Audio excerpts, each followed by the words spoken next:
Hello नमस्कार साथियों, स्वागत है आप सभी का आपके अपने YouTube channel exam with Ashok में। आशा करते हैं कि आप लोग स्वस्थ होंगे और इनमें तैयारी भी बहुत बढ़िया से कर रहे होंगे। जैसा कि हमने यूपी कांस्टेबल के लिए भी प्रैक्टिस सेट स्टार्ट कर दिया है, तो आज का ये हमारा दूसरा प्रैक्टिस सेट है मैथ्स का। ऐसे ही हमारे रीजनिंग के प्लेलिस्ट में देखिएगा, वहाँ पे आपको रीजनिंग के भी प्रैक्टिस सेट मिलेंगे। ऐसे यूपीएसआई की जो मेरी चैप्टर वाइज सीरीज चल रही है बेटा, बहुत जल्द फिनिश हो जाएगी, तो वहाँ पर भी हम आपको प्रैक्टिस मतलब कि कराते हुए मिलेंगे।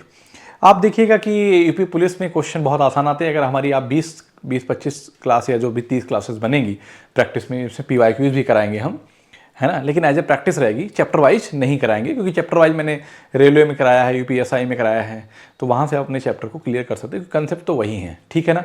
दूसरी चीज़ क्या है कि अगर पूरी सीरीज हमारी आप देख लें तो आपको आइडिया लग जाएगी कि सवाल कैसे आते हैं। मुझे पूरा उम्मीद है, आशा है कि अगर आपने अच्छे से सवाल को समझ लिया तो मुझे लगता है कि आप क्वेश्चन 20 से 22 मिनट में आप बना लेंगे पूरे मैथ के, ठीक है ना। और पूरे क्वेश्चन बनेंगे।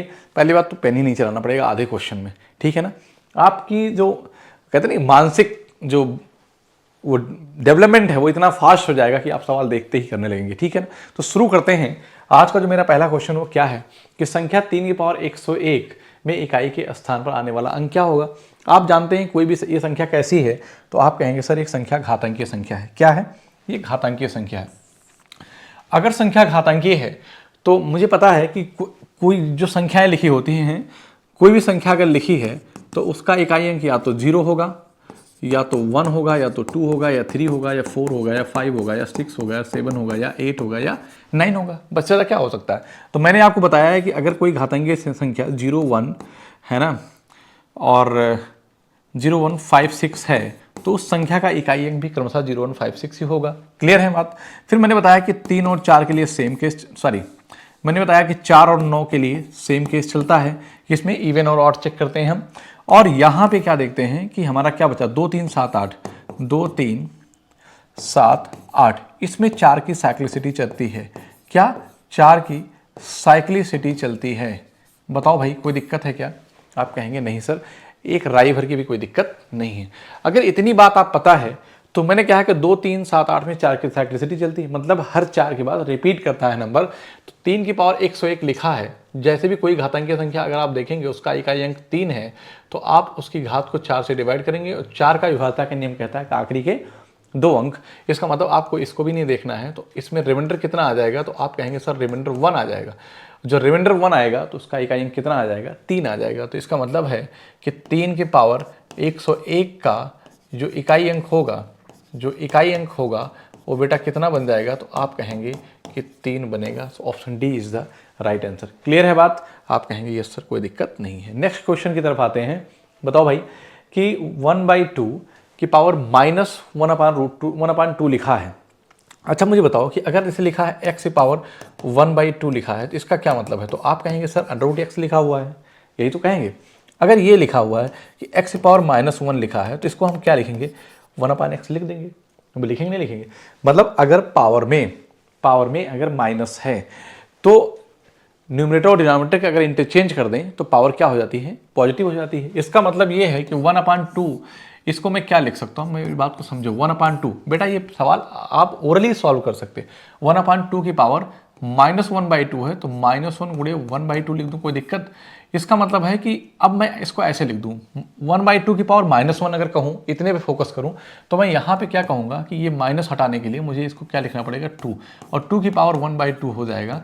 तो मैं कहूँगा कि इसको क्या लिख सकते हैं, √2 लिख सकते हैं, क्योंकि वो x की पावर 1/2 को आप x लिखते हैं तो √2 आंसर आ जाएगा।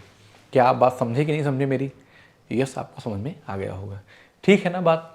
आप कहेंगे यस सर कोई दिक्कत नहीं है। चलते हैं अगले सवाल की तरफ।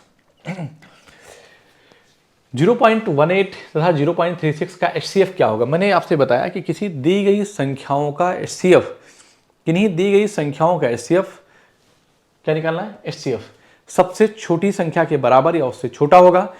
तो मैं कहता हूं कि इन दोनों में छोटी संख्या कौन है, 0.18 है, तो 0.18 से छोटा ही होगा या तो 0.8 के बराबर होगा। तो 0.18 से ये तो बड़ा है, कभी हो नहीं सकता, ठीक है ना। और 0.18 से बड़ा ये भी है, 0.9 है, ये भी नहीं हो सकता। या तो ये हो सकता है या तो ये हो सकता है, लेकिन ये तब माना जाएगा, मैं कहता हूं कि 0.18 से क्या 0.18 के पहाड़े में 0.36 आता है। आप कहते हैं सर आता है, इसका मतलब 0.18 से ये एक बड़ा से बड़ा नंबर है जो दी गई संख्याओं को पूर्णतः डिवाइड कर रहा है। So option D is the right answer. Clear है बात? आगे चलते हैं। कुछ नहीं करना है, मैंने आपसे कहा ना कि आप विश्वास मानिए कि इतना आसान पेपर आता है, इतना ईजी होता है कि कंसेप्ट क्लियर है तो आप हवा में उड़ाते हुए चले जाएंगे। ठीक है ना? चलिए, क्या कह रहा है कि वह बड़ी से बड़ी संख्या ज्ञात कीजिए जिसमें 122 तथा 243 को भाग देने पर क्रमशः 2 तथा 3 शेष बचते हैं।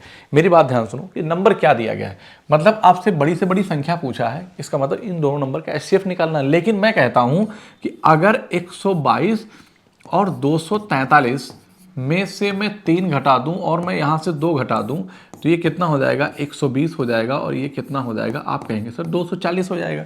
120 और 240, ठीक है ना?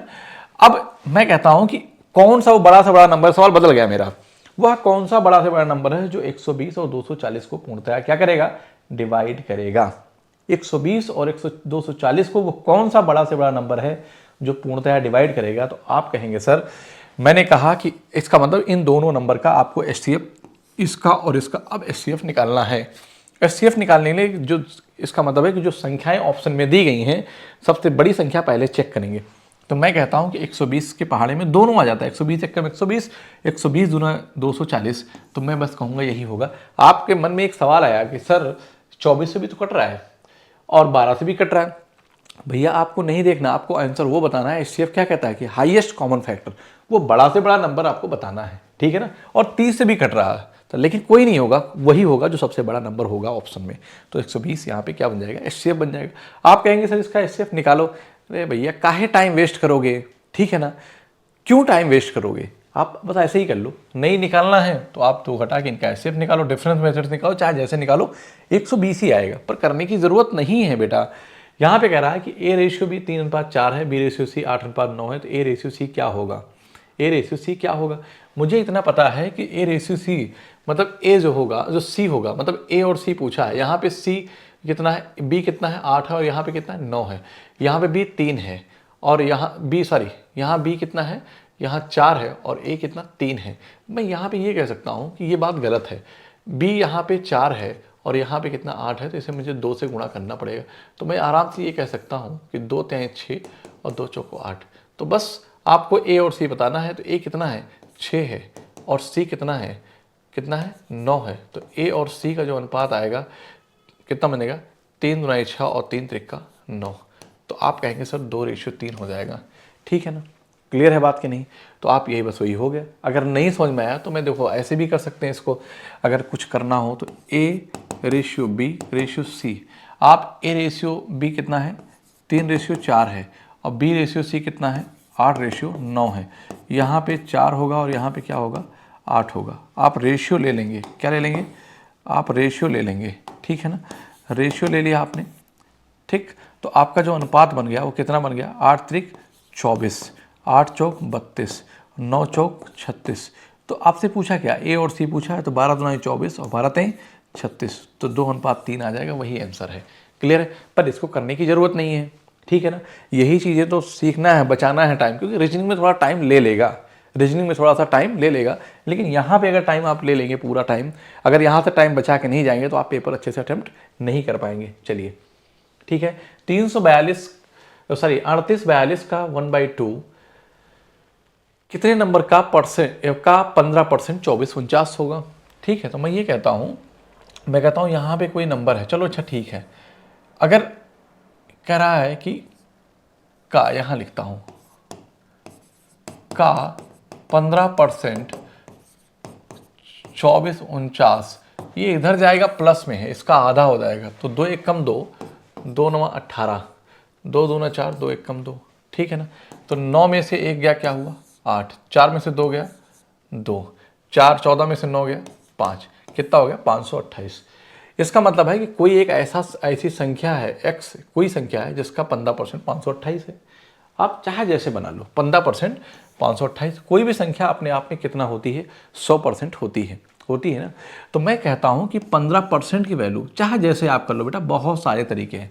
15% की वैल्यू 528 है, तो आपको 100% की वैल्यू निकालना, क्योंकि कोई भी संख्या अपने आप में 100% होती है। तो आप यहाँ पे आराम से लिख सकते हो इसको कि 15% की वैल्यू सर इतना है, तो 100% की जो वैल्यू आएगी वही x का मान आ जाएगा, ठीक है ना, वही x का मान आ जाएगा। तो 15 तियाँ 45 है ना, 5 के पहाड़े में 8 कभी आता नहीं है, तो इसको करेंगे कैसे, 5 तेई 15 और 5 20 100 कह देंगे, ठीक है ना। और 3 एकम 3 और 3 सौ 21, 3 छक 18 है ना। तो 17 दुआई 34, 34 मतलब 2 छंग 12 के 2 हासिल 1, 2 14 1 15 के 5, 2 एकम 2 1 3, 35 20 है ऑप्शन में क्या। आप कहेंगे yes sir, option A is the right answer. हो सकता है आपको ये ना समझ में आए, बेटा ये तरीका बेस्ट है। तरीका क्या है, बेस्ट है। आगे दूसरा क्या हो सकता था कि जब आपने 528 यहीं पे निकाला था, कितना 5 to 8 निकाला था, तो ये क्या थी, 15% की वैल्यू थी। तो मैं कह देता कि 5 तेई 15, 5 20 100, इसका मतलब 3 की वैल्यू इतना है, 3 की वैल्यू इतना है, तो 20 की वैल्यू आपसे बताना था। तो 3 की वैल्यू निकालने के लिए 3 एकम 3, वही सेम आ जाएगा कितना, 176। तो यहाँ पे 176 से गुणा कर देते, तब भी आपका कितना आ जाता, 35 20 आ जाता। क्लियर है ना। 2 छंग 12 का 2, 2 14 1 15 5, 2 एकम 2 1 3, 35 20 आया था। So option A is the right answer. Clear है बात, आगे चलते हैं। कह रहा है कि चीनी के मूल्य में 20% की वृद्धि हो गई, तदनुसार यह कोई गृहिणी अपनी चीनी की खपत कम करके उसके खर्चे को पहले जैसा रखना चाहती है, तो पहले उसे चीनी की खपत में कितने % कम करनी होगी। गृहिणी को छोड़िए, जैसे मैं हूं या आप हैं, पहले जब मार्केट आप जाते थे तो चीनी का कोई रेट था, 100 रुपये मान लो लेके जाते थे, 50 रुपये किलो चीनी थी, 2 किलो चीनी लेकर आते थे। आपके पापा ने कहा किलो 100 रुपये जाके चीनी लेके आओ, मार्केट में गए, चीनी दुकानदार ने कहा कि चीनी का रेट बढ़ गया है, अब आपको 2 किलो चीनी नहीं मिलेगी। आपके पापा ने पूछा कि चीनी आप कम क्यों लेके आए, क्योंकि आपने कहा कि रेट बढ़ गया है तो आप मुझे और पैसा दीजिए। उन्होंने कहा नो, आपको इतने में ही काम करना है, मतलब जो खर्च है उसको कम कर लो, खपत को कम कर लो, लेकिन मैं जो आपका खर्च है ना वो कांस्टेंट रहेगा। तो मेरी बात समझिए, तो यहाँ एक फार्मूला बनता है कि खर्च बराबर खपत इनटू कीमत। मेरी बात समझो, तो खर्च को हम क्या बोलते हैं, एक्सपेंडिचर, क्या बोलते हैं, एक्सपेंडिचर, और इसको क्या बोलते हैं, कंजम्पशन।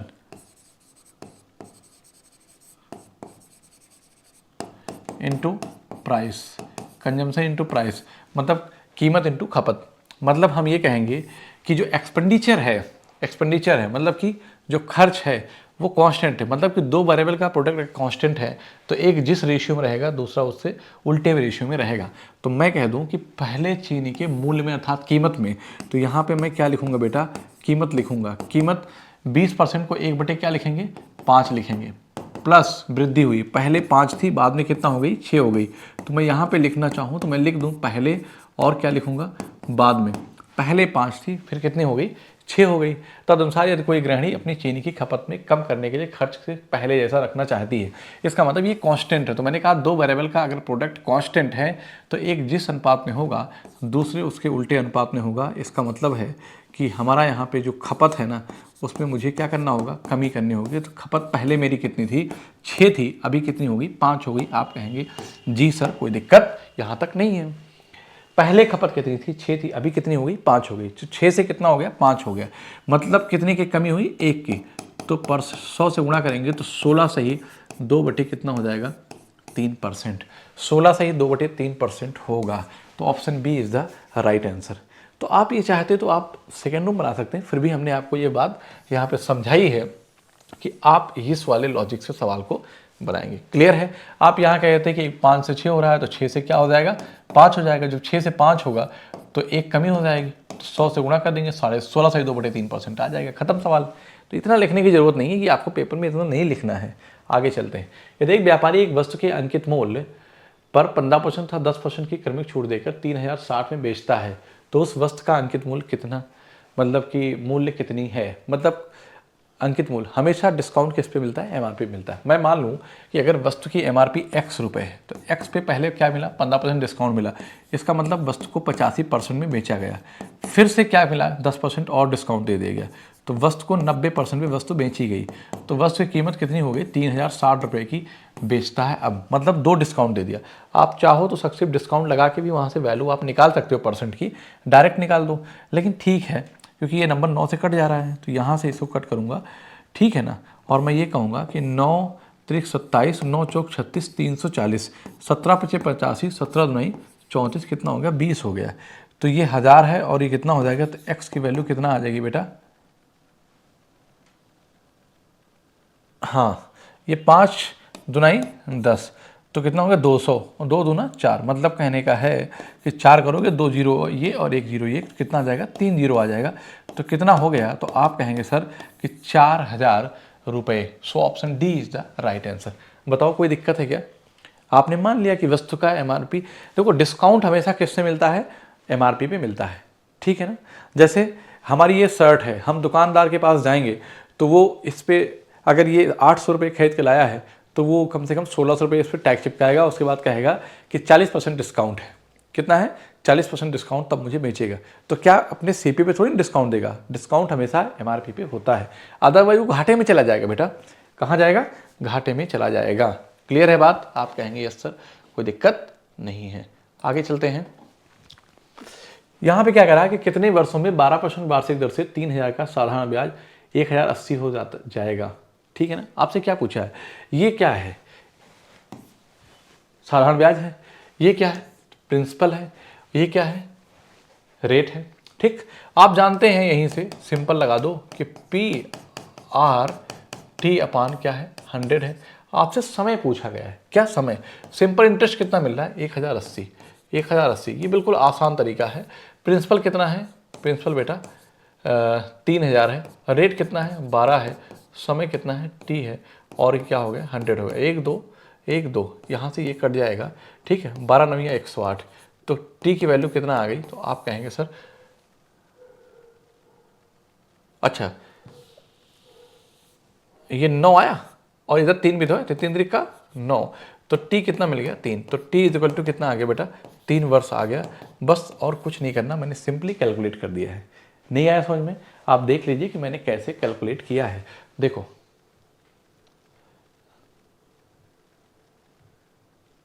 दिखा देता हूं कि कैलकुलेट कैसे किया मैंने। देखो ये था ना, पेन चेंज कर लेता हूं तब आपको समझ में ज़्यादा आएगा। मैंने ये कहा कि चलो 1 जीरो यहाँ से आपने कट कर दिया और 2 जीरो यहाँ से आपने कट कर दिया, ठीक है ना। तो 12 3 36, 36 3 कितना होता है? 108। बस आपको यहाँ पे डायरेक्ट मिल जाएगा कितना? 3, और 12 3 36, ये 3 और ये 12 कट जाएगा, तो टी इक्वल टू कितना आ गया? 3 वर्ष आ गया। मतलब कहने का कुछ है नहीं, आप थोड़ा सा ध्यान से देखने की ज़रूरत है, बस आप डायरेक्ट कट कर दो एक ही झटके में। चलो 1000 का 2 वर्ष का चक्रवृद्धि ब्याज कितना होगा जबकि ब्याज की दर प्रथम वर्ष 4%, द्वितीय वर्ष 5% हो? तो देखो 1000 का 2 वर्ष का चक्रवृद्धि ब्याज कितना होगा? 1000 रुपये है, 2 वर्ष का चक्रवृद्धि ब्याज पूछा है, तो मैं ये चाहे जैसे आप लगा दो, चाहो तो आप सक्सिव लगा के उसका परसेंटेज निकाल दो, है ना, और चाहो जैसे निकाल दो। मैं सक्सिव लगा देता हूँ, तो पहले साल 4% प्लस 5%, ठीक, प्लस 4 गुणे 5 बटे कितना? 100 हो जाएगा। तो 4 5 9 प्लस 4 पंचे 20, तो 20 जीरो कटेगा, मतलब 0.2 आ जाएगा। इसका मतलब 9.2। आपको पता है 9.2 क्या आया? इतना परसेंट जो मिलेगा वो CI मिलेगा, CI मिलेगा। तो कंपाउंड इंटरेस्ट ऑफ 2 ईयर, 2 साल का CI इतना हो जाएगा। और भी तरीके हैं लगाने के बेटा, ये आप ये बात तो मन में कर सकते हैं। 5 4 9, 5 4 20 बटे 100, 20 पंचे 100, या जीरो कटेगा तो 0.2 आ जाएगा, 9.2 कह दो। तो आप सीधे से कह देंगे कि अब आपको कंपाउंड इंटरेस्ट निकालना है इसका, तो 1000 रुपये है, इसका 9.2% जब निकालेंगे ना, तो इसको हटाएंगे 3 जीरो आ जाएगा, इससे कैंसिल हो जाएगा, कितना आ जाएगा बेटा? 92 रुपीज़ आएगा। आपका सवाल ख़त्म, ठीक है। ये सबसे आसान तरीका है। मुझे लगता है आप रेशियो मत लगाओ, यहाँ पे कोई रेशियो लगाने की ज़रूरत नहीं है। आप इतना, क्योंकि ये चीज़ मन में कर सकते हैं। तरीके बहुत हैं, लेकिन डेटा के ऊपर डिपेंड करेगा। इसमें कोई बहुत ज़्यादा हार्ड डेटा था ही नहीं। 5 क्रमागत संख्याओं का औसत x है, यदि अगले 2 संख्याएं मिला दी जाएं तो औसत में क्या परिवर्तन होगा? औसत में 1 की वृद्धि होगी। आप कहेंगे सर आप कैसे बता दिए, ये बात रटे होंगे? अरे नहीं बेटा, रटे नहीं है। देखो मैंने कहा कि 5 क्रमागत संख्याएं, चलो 1 2 3 4 5, 5 क्रमागत संख्याएं लिया, तो मैंने कहा कि उनका औसत क्या है? उनका औसत क्या है? तो मिडिल संख्या होगी। उनका औसत जो है वो मिडिल संख्या होगी। यस, होगी कि नहीं होगी? लेकिन अगर 2 नंबर और ऐड कर दें, 6 और 7 ऐड कर दें, तो मैं कहूँगा कि ये हो जाएगी अगली संख्या। तो एवरेज क्या हुआ? पहले एवरेज कितना था? 3 था, अभी कितना हो गया? 4 हो गया। क्लियर है? तो एक बढ़ गया कि नहीं बढ़ गया? आप देखो, ये लैंग्वेज बेस्ड सवाल है। अगर आप कहेंगे सर आपने 1 2 3 लिया, कुछ और ले लो, तो चलो ठीक है। 11 12 13 14 15 ये ले लिया, तो इनका जो औसत है वो कितना है? 13 है। मतलब 5 क्रमागत संख्याओं का जो एवरेज है ना, वो कितना है जरा बताओ? तो आप कहेंगे सर 15 है, 13 है। ठीक है ना। मैं और दो संख्याएं ऐड कर देता हूँ, दो संख्याएं और ऐड कर रहा हूँ, 16 और कितना 17 कर दिया। तो आप मुझे बताओ कि अब कितना औसत हो जाएगा, 14 हो जाएगा, 3 इधर और 3 इधर। तो 14 होगा, तो पहले 13 था, अभी 14 होगा, तो एक वृद्धि हुई। कोई भी नंबर ले लो उसमें एक का चेंज आ जाता है। समझ में आई कि नहीं बात? आगे चलते हैं। ए और बी मिलकर एक कार को 6 दिन में पूरा करते हैं। ए अकेला उस कार को 10 दिन में पूरा कर सकता है, बी अकेला उस कार को कितने दिन में पूरा कर पाएगा? ठीक है ना। तो आप, मैंने कहा था रेशियो मेथड लगाओ, चाहे डाटा इतना आसान है। तो ए प्लस बी मिलकर किसी काम को 6 दिन में पूरा कर सकते हैं और ए अकेला उसी कार को 10 दिन में पूरा कर सकता है। तो 6 और 10 का एलसीएम कितना हो जाएगा? 30। तो ये दोनों मिलकर 5 काम करते हैं और ये कितना काम करता है? और 10 3 30 काम करता है। यही हमारा क्या है? यही हमारा कुल काम है। क्या है बेटा? कुल काम है। तो अगर मैं कह दूं कि ये 3 काम करता है, ये 2 काम करता है, ठीक है ना। तो बी अकेला उस कार को कितने दिन में पूरा करेगा? तो बी कितना करेगा? 2। तो 2 से डिवाइड करूंगा तो 2 15 30। अगर बी अकेले काम करे तो 15 दिन में काम को पूरा खत्म कर देगा। ठीक है ना। बी अकेला पूरा काम करे तो 15 दिन में काम को खत्म कर देगा। क्लियर है बात? आगे चलते। हमेशा हमें कुल वर्ग और बटे दिन अगर निकाल दें तो क्षमता निकल के आ जाएगी। कुल और बटे क्षमता करेंगे दिन आ जाएगा, है ना। क्षमता से मैंने डिवाइड कर दिया, दिन आ गया, सवाल खत्म। कह रहा है कि दो नल किसी टंकी को क्रमशः 2 घंटे 3 घंटे में अलग अलग भर सकते हैं। ये दोनों नल एक साथ खोल दिए जाए तो टंकी कितने मिनट में भर जाएगी? बताओ भाई, 2 नल हैं, है ना। किसी टंकी को 2 घंटे और 3 घंटे में अलग अलग भर सकते हैं। आपने कहा यस सर, दोनों भरने वाले हैं। या दोनों नल एक साथ खोल दिए जाए तो टंकी को भरने में कितने मिनट लगेंगे? ठीक है।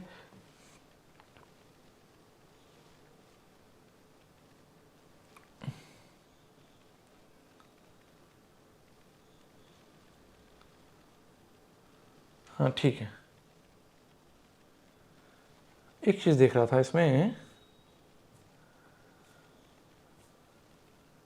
ठीक है ठीक है, ओके, क्लियर है बात? आप कहेंगे यस सर। कौन सा नंबर था? मैं क्वेश्चन नंबर 12, क्वेश्चन नंबर 12 था बेटा। ठीक है। 2 नल किसी टंकी को, मैंने कहा कि नल एक ए है और एक क्या है? बी है। दोनों भरने वाले हैं, प्लस यही बताता है वो 2 घंटे में भर सकता है और ये 3 घंटे में अलग अलग भर सकते हैं। दोनों नल एक साथ, तो दोनों का एलसीएम कितना आएगा? 6। तो जो टंकी की क्षमता है ना वो कितनी आ गई? टंकी की जो क्षमता है वो कितनी आ गई? तो आप कहेंगे सर 6 है। तो 2 तिहाई 6 और 3 दुनाई 6। इसका मतलब दोनों मिलकर कितना काम करते हैं? 5 मतलब काम करते हैं। ठीक है ना। अब 6 काम है टोटल और 5 काम करते हैं। तो कह रहा है कि 6/5, 6/5 ये आवर में है। इसको मिनट में बदलने के लिए 60 से करेंगे। 12 पंचे 60, ठीक है, और 12 छंग 72। इसका मतलब 72 मिनट लगेगा। जब दोनों नल खुलेंगे तो एक साथ टंकी को भर देंगे। क्योंकि ये सब कुछ डेटा यहाँ पे घंटे में था और मैंने इसको मिनट में कन्वर्ट किया। क्योंकि 6/5 घंटों में करेंगे तो इसको मिनट में करने के लिए मैंने 60 से मल्टीप्लाई कर दिया। तो 5 12 60 और 12 छंग 72 मिनट हो जाएगा, काम खत्म। ठीक है। इतना हार्ड सवाल नहीं है क्योंकि आप लॉजिक लगाओ बहुत ज़्यादा, कोई आराम से सवाल बन जा रहा है। आगे चलते हैं। एक त्रिभुज की भुजाओं की माप 3 सेंटीमीटर 4 सेंटीमीटर था 8 सेंटीमीटर है। त्रिभुज का क्षेत्रफल क्या होगा? है ना। त्रिभुज का क्षेत्रफल क्या होगा? तो आप ये जानते हैं कि 3 4 5 अगर होता तो मैं कहता समकोण त्रिभुज है, लेकिन एक विषमबाहु त्रिभुज है। क्या है? विषमबाहु त्रिभुज है, आप ऐसा कह देंगे। ठीक है ना। अगर मैं कह दूं ये 3 है, ये 4 है और ये क्या है? 8 है। तो विषमबाहु त्रिभुज का जो क्षेत्रफल होता है वो क्या होता है, जरा मुझे कोई बताएगा? विषमबाहु त्रिभुज का जो क्षेत्रफल होता है बेटा वो क्या होता है? तो आप कहेंगे कि 3 + 4 + 8 / 2। 8 4 12 3 15, 15/2। तो आप कहेंगे 7.5 हो जाएगा। और ये क्या है? अरे यार, क्षेत्रफल पूछा है ना।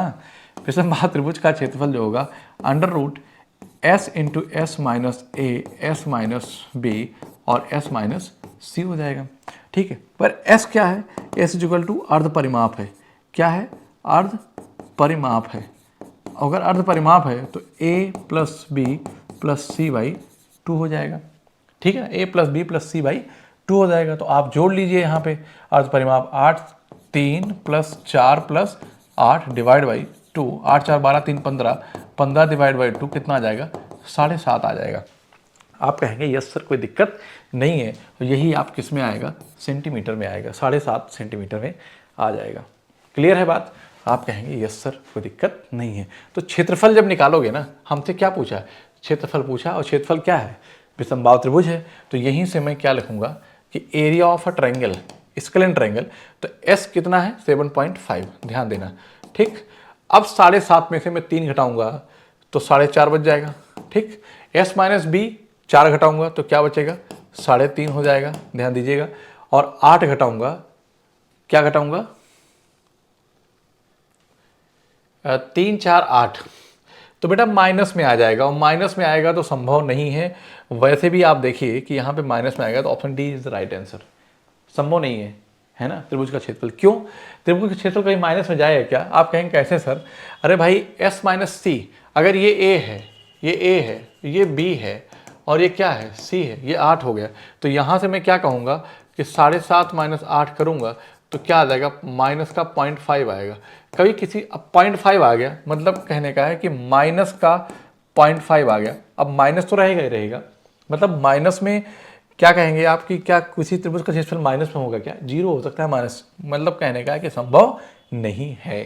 क्लियर है बात? हालांकि जब मैंने यहाँ पे निकाला था ना सेमी पेरीमीटर, जब इसका अर्ध परिमाप, तो मैं वहाँ पे देख लेना चाहिए था कि इसकी भुजा सेमी पेरीमीटर से अगर भुजा बड़ी है तो संभव नहीं होगा भाई, इतना जान जाओ, सीधी सी बात।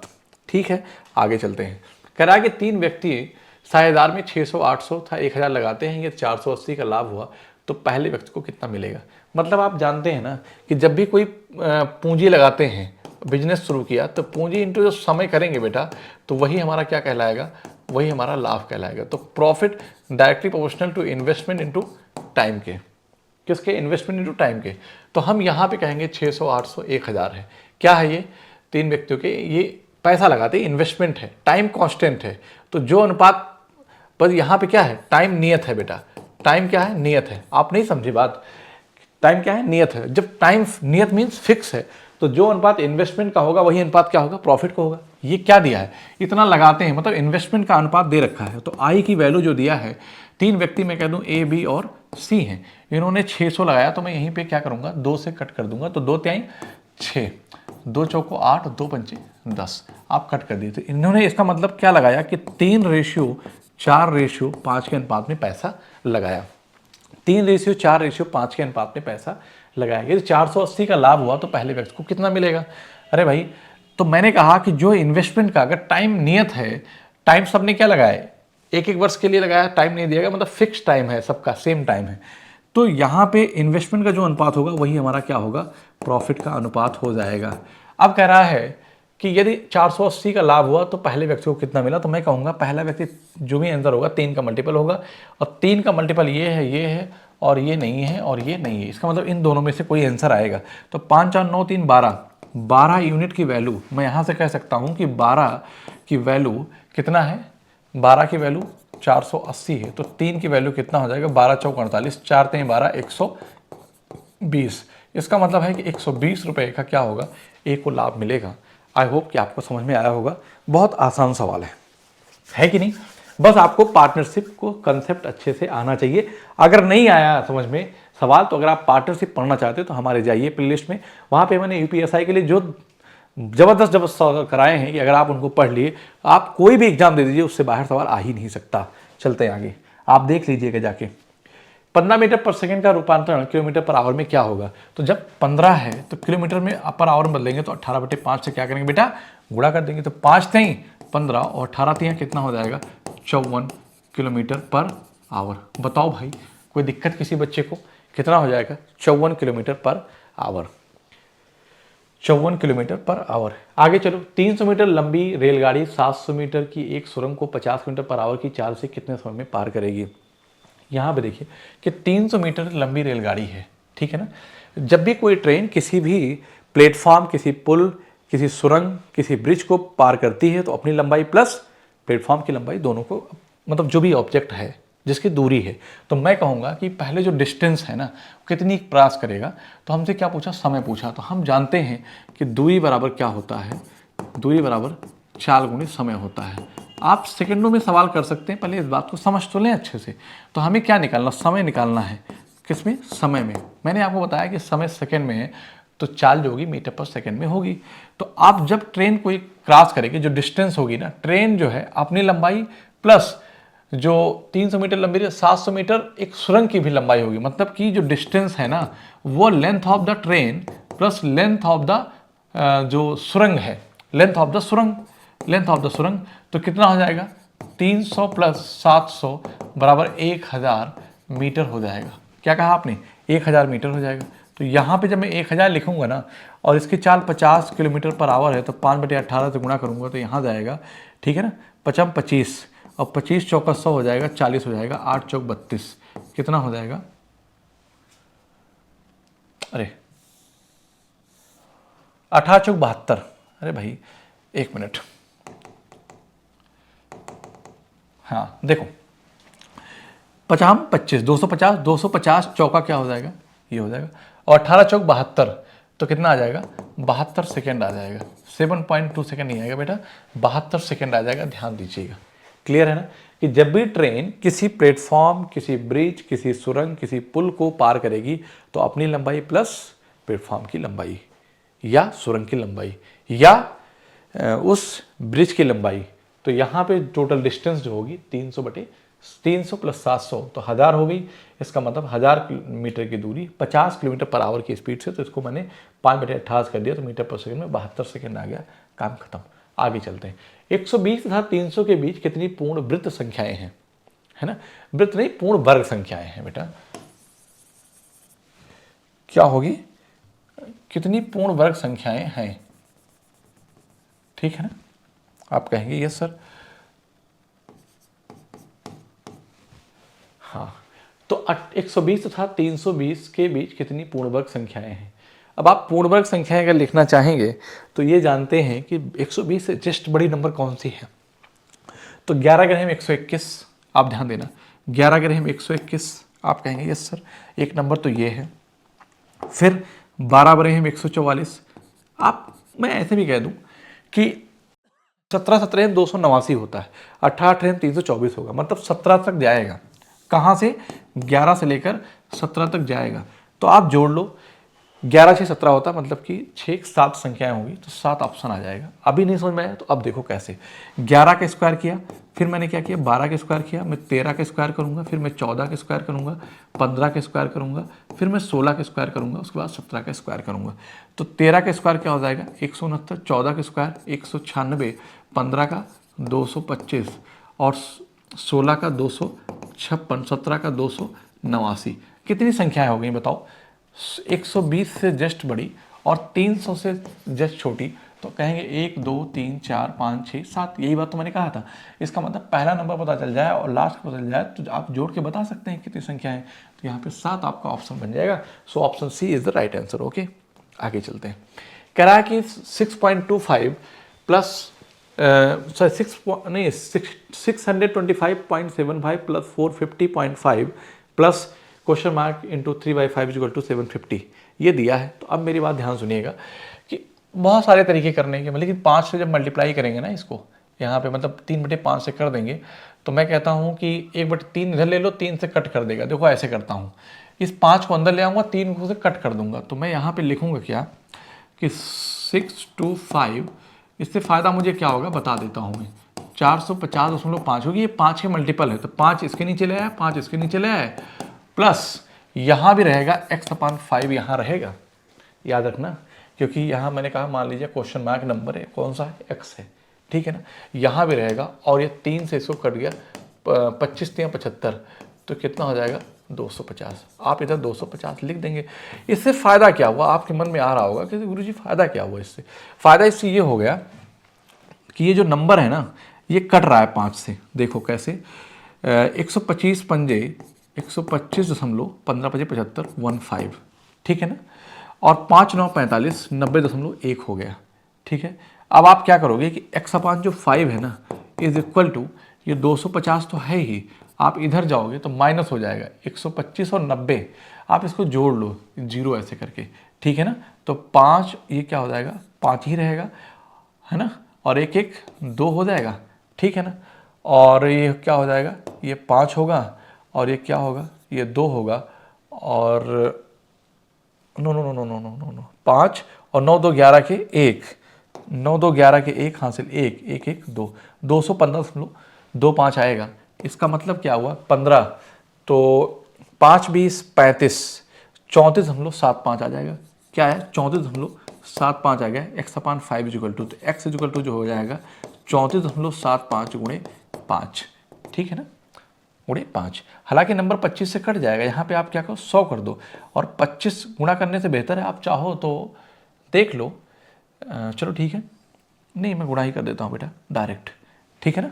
50 25 के 5 हासिल 2, और 5 से 35 2 37 के 7 हासिल 3, और 5 चौक 20 3 23 के 3 हासिल 2, और 5 15 2 17, 173.75 आ गया। खत्म सवाल। 173.75 आ गया। हो गया कि नहीं? तो थोड़ा सा ना कैलकुलेशन में ध्यान देना। अगर मैं यहाँ पे इसको पूरा लेके गुणा करता फिर करता तो क्या फायदा होता। मैंने इसको सिंप्लीफाई कर, जितना ज़्यादा छोटा से छोटा कर पाओ उतना कर सकते थे। क्लियर है बात? आगे चलते हैं। अगला सवाल ये कह रहा है बेटा, यहाँ पे देखो कि ऋणों पर ब्याज का खर्च परिवहन में हुए खर्च की तुलना में कितना % अधिक है। तो ध्यान दीजिएगा कि यहाँ पे जो लिखा है ना, परिवहन पे खर्च, एक कंपनी में कुल खर्च का प्रतिशत आधारित बंटन ये दिया गया है, तो कितना % अधिक है? परिवहन पे कितना है? 12.5% है ना। यहाँ क्या पूछा? परिवहन में हुए खर्च की तुलना में ऋणों पर ब्याज का खर्च। ऋणों पर ब्याज का खर्च कितना है? 17.5। तो ऋणों पर ब्याज का खर्च 17.5% है। कितना? 17.5%, क्योंकि उसने प्रतिशत आधारित बंटन दिया है। कितना? प्रतिशत आधारित बंटन दिया है। परिवहन पर हुए खर्च की तुलना में परिवहन कहाँ है भाई? 12.5 है। कितना है? 12.5 है। ठीक, इनका डिफरेंस लेंगे तो कितना आ जाएगा? 5% आ गया। यही पूछा है हमसे कि कितना % अधिक है। कुछ करना नहीं है, आपको डायरेक्ट 5% लगा देना, क्योंकि वो परसेंट में ऑलरेडी दे रखा है ना, ये परसेंट में ही दिया है। एक कंपनी के कुल खर्चे का प्रतिशत आधारित बंटन है। आप डिफरेंस लिख दो कि ऋणों पर ब्याज का खर्च परिवहन में हुए खर्च की तुलना में कितना % अधिक है। यहाँ 17.5% है और यहाँ पे 12.5 है। अंतर कितना हो जाएगा? 5%। सो ऑप्शन आपका 5% सही आंसर होगा। तो यहाँ पे कहेंगे कंपनी का कुल खर्च उसके शोध एवं विकास तथा वेतन में हुए कुल खर्च का कितना गुना है। ठीक है ना। कंपनी पे कुल खर्च मिलाकर 100% होगा। आप जोड़ के देख लीजिए। 20 10 30 और 30 20 50, 50 20 70 और 17.5 12.5 30, 100% हो गया। ठीक है ना। कह रहा है कंपनी का कुल खर्च उसके शोध एवं विकास तथा वेतन। तो शोध कहाँ है जरा चेक करो तो। शोध ये है 5%। शोध कितना है? 5%। डेवलपमेंट अर्थात विकास कहाँ गया भाई? शोध एवं विकास। अच्छा, शोध एवं विकास 5%। वेतन में हुए शोध एवं विकास तथा वेतन में हुए खर्च, वेतन कहाँ है? 20% है। कितना है? 20। कुल खर्च का कितना गुना है? कुल खर्च का कितना गुना है? कह रहा है कि कंपनी का कुल खर्च उसके शोध एवं विकास तो भैया 4 गुना है। मतलब कि शोध पे कितना? शोध एवं विकास पे 4%, सॉरी 5%, ठीक है ना, और वेतन पर 25%, और कुल खर्च कितना है? 100% है। कितना है? 100% है। तो ये कितना हो जाएगा? 20 है भाई, 20 है। तो 25% का कितना गुना 100%? तो आप कहेंगे सर 4 से कर दो, वही हो जाएगा। So option B is the right answer. I hope कि आपको समझ में आया होगा। कुछ भी यहाँ पे बहुत हार्ड नहीं है, ठीक है ना। तो अगर अच्छा लगे तो आप कमेंट करिए। आपकी कोई राय है तो आपके रीजनिंग की भी क्लासेस इस पर बेटा मिल जाएंगी। आपकी मजबूत तैयारी हो जाएगी मैथ और रीजनिंग की यहाँ पे, ठीक है ना। तो आज के लिए इतना रखते हैं, मिलते हैं आपसे हम अगली क्लास में। तब तक के लिए आप सभी को जय Hind. Thank you so much.